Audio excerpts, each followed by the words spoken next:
Hello and welcome back to the channel. Thank you all so very much for all of your love and support, your comments and your likes, your suggestions from the first video. I cannot thank you all enough. It was great to have that kind of support, and yeah, I'm really proud of that first video. Um, Although it is called "Why I Love John Walker." Yeah. It's a video title that has aged like gas station sushi, but its content has aged like a fine wine. Mm.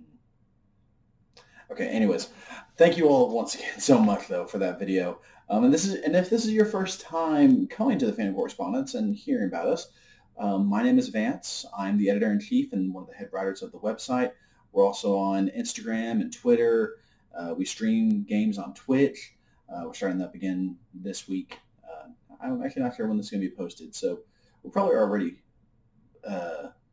streaming. So, anyways, go check us out on Twitch. We'll be on there sooner or later.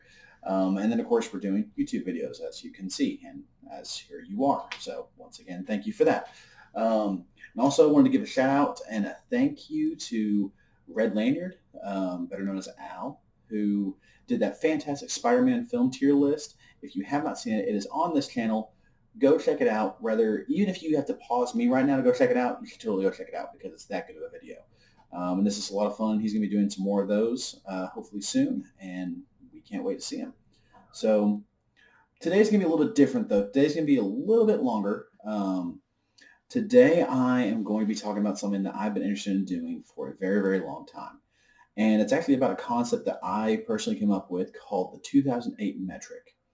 The basic premise is that 2008 was the most important year for comic book films, and every movie that came out since then has been affected by it, for better or worse.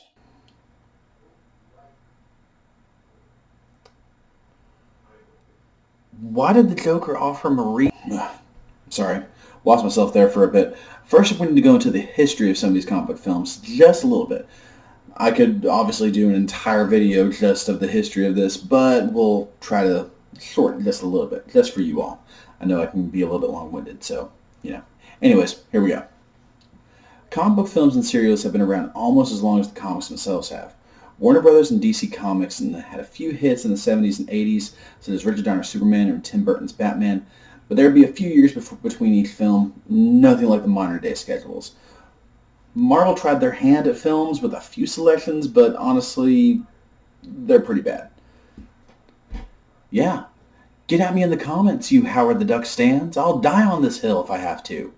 The 90s is kind of where things went south, in the comic book world at least, in a lot of ways. Basically, every major comic book company thought that they were too big to fail. They were bringing out these big, flashy books that would flood the market by printing thousands of copies, multiple covers, special holographic issues, trading cards.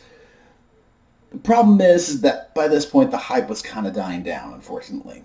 And the books that people did care about were doing weird things like Death of Superman, Nightfall, and Heroes Reborn. Those books do have their high points and their low points, definitely, but overall, if someone says they want a Batman comic and you hand them one that's starring John Paul Valley instead of Bruce Wayne, they're going to be a little confused, especially if they haven't read some of the previous issues. And if they're a kid trying to just now get into Batman, that's a rough year to jump into the story. Now, I would love to go into further detail in the future about the comics bust in the 90s, but that's basically what you need to know, is that they were putting out more products than people were buying, and every company suffered because of it. Now, DC was fortunate by having Warner Brothers as a parent company, but Marvel was not so fortunate yet. This is roughly 15 to 17 years before the Disney deal is even a thought. So how did our merry Marvelites master miraculous recovery? Sorry, that's like the 7th or 8th time that I tried that. That took forever. I don't know why I wrote it like that. Anyways, they sold most of their major film rights.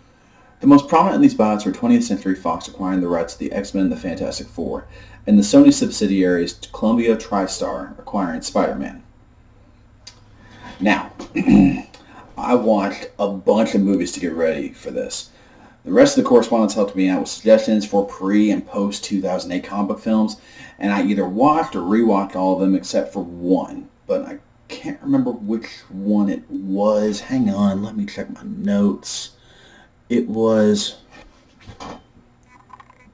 oh no. 2004's Catwoman. Why is her name Patience Phillips? Why is she not in Gotham? Why is there a sexually charged basketball scene with Benjamin Bratt? You know, Doc, maybe that is where it all went wrong. I mean, if my studio had made Catwoman, then in 2013, Zack Snyder probably would be considered a viable option for Superman at that point. I mean, worse decisions have clearly been made. Huh. Anyway, back to business. Now, there are obviously comic book films that aren't based on the big two. That's Marvel and DC for those of you that are new to the discussions. But we'll mainly be focusing on the Marvel and DC outings, just because it kind of works the best with this metric.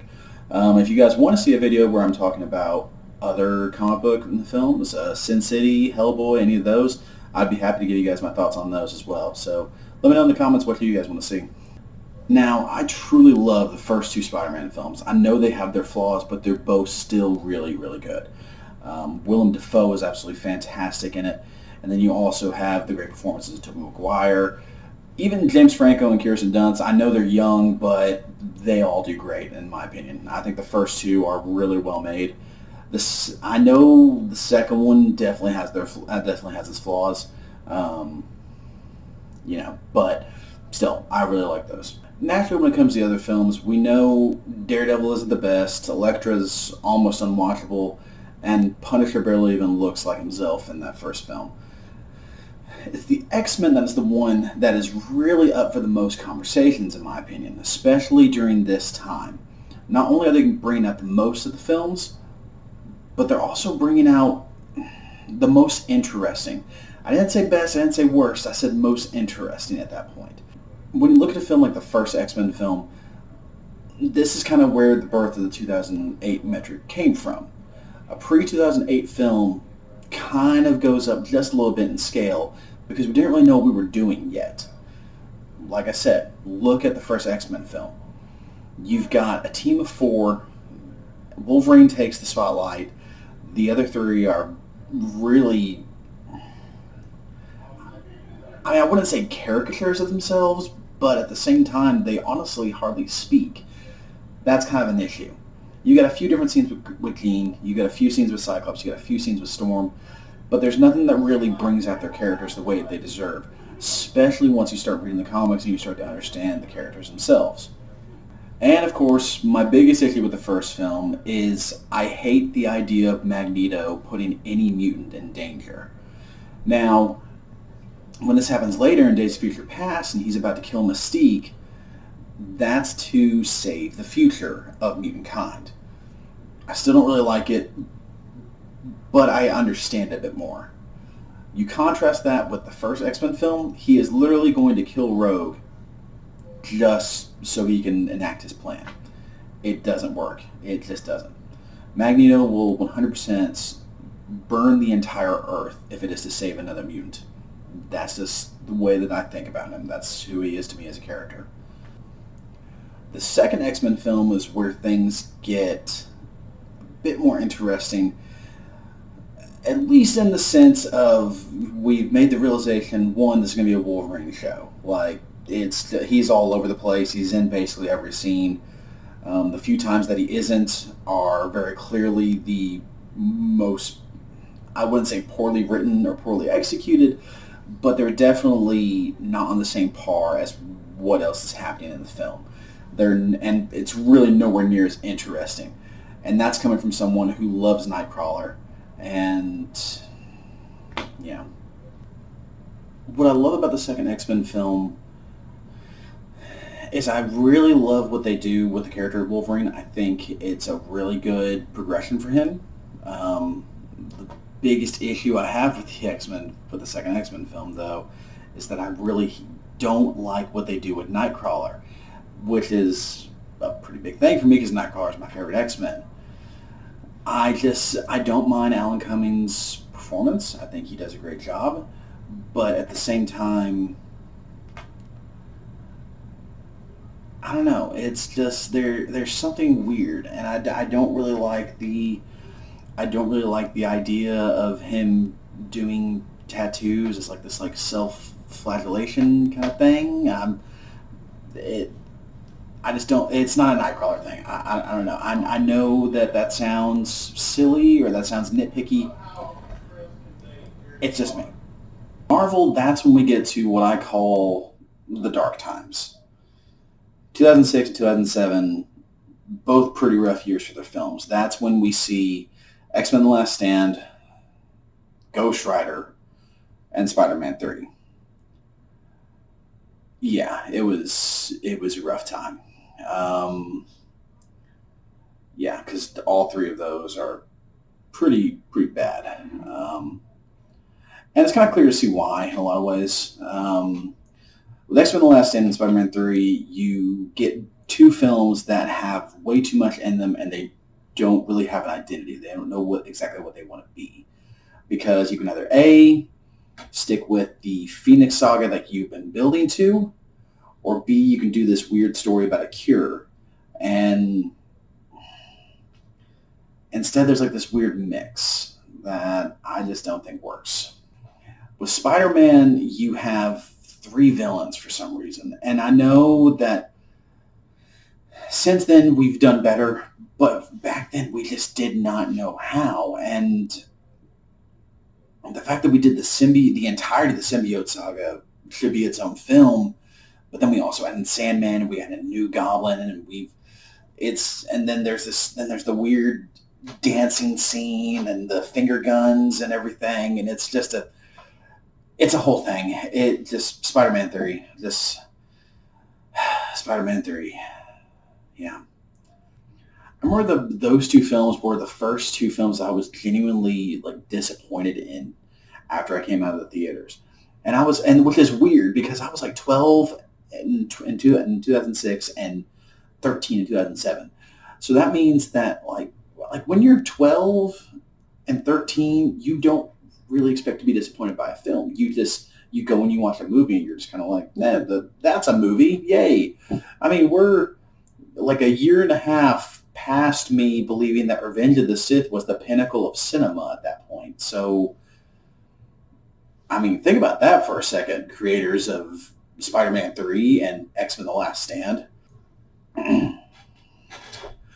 So DC is a much more different beast. Once again, like I said, they have Warner Bros. Backing them. They never had to sell off any of their characters. All of their characters are owned by Warner Brothers, which means they can use literally any of their characters. So explain to me why, in that time, to the best of my knowledge, only 3 characters were really being used. And really 2, because one of them is technically a spin-off of another character. Because you get the mid-90s Batman run, you get in 89, you get the first Batman, then you get Batman Returns, and then Batman Forever, and Batman and Robin. All of those have massive, massive flaws. I think the first Batman is probably the best, just arguably. I think Batman Returns is next to unwatchable. I think Batman Forever is a hidden gem that everyone needs to get off its back and enjoy the masterpiece for what it is. And I'm kind of with everyone else. Like Batman and Robin, it's stupid, but it's kind of fun. Whatever, it's one of the, you pop it in whenever you and your friends want to make fun of a movie. Just go for it. You'll have fun. So that kind of happened. Superman hasn't even really been a thing pretty much since like 87 at this point. And his last film is very, very bad. So, it's just, Batman's pretty much the only thing happening right now. And then Catwoman happens. 2005 is when things turn around. So in 2005, we get one of my favorite superhero movies of all time. It just is. Batman Begins is near a masterpiece. If it's like if Dark Knight's here, Batman Begins is like somewhere like right here for me. Like, and I know that's kind of a weird scale. I get that. I know that's kind of weird for some people. Some people are like, oh, why do you like that? You know. But I mean, when you really start watching it, like, it's just a genuinely good origin film, and this is a genuinely good movie. Um, yeah, I mean, the only real thing that I don't like in that movie is I don't like the "I'm not going to kill you, but I don't have to save you." It's just not a Batman line. I just don't. I just can't see it happening.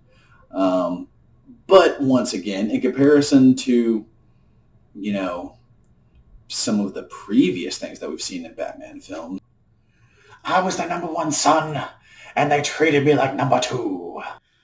Oh no, it's boiling acid! Do you know what killed the dinosaurs? The Ice Age! Yeah, yeah. And in comparison, just things got better in 2005. We'll just call it that. As you can tell, DC hadn't put out nearly as many films as Marvel had, even at that point. I think a large part of that was probably because when those rights left in the mid to late 90s, a bunch of studios just went to work. They just started doing different things versus having it be at one studio. Obviously, this wouldn't always be the case. So, I mean, what changed? Well, in 2008, two very, very important films came out. And the world was changed forever. We'll get into that next time. Thank you all so very much for tuning in. Hope you all have a wonderful, wonderful day. Part 2 is coming. I promise. We'll see y'all soon. Have a good day.